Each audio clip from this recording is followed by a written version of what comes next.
Hello guys, in this video I am going to show you how to apply filters to narrow down your search on the Qjob application.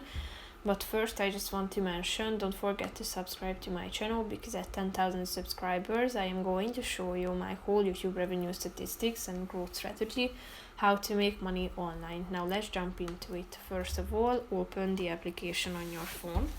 After that, go to your home page by tapping on this home button down below in the left side corner.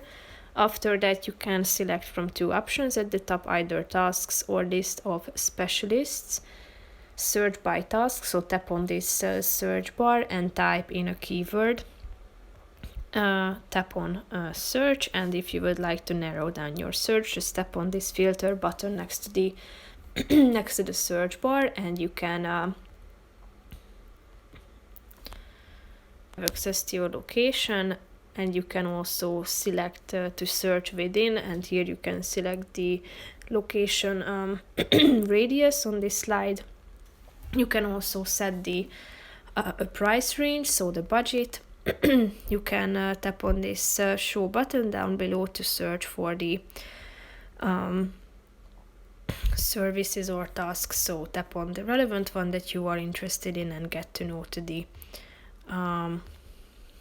task and the price, location, and the task description as well. So that's pretty much it for this video, guys. See you in the next one. Bye bye.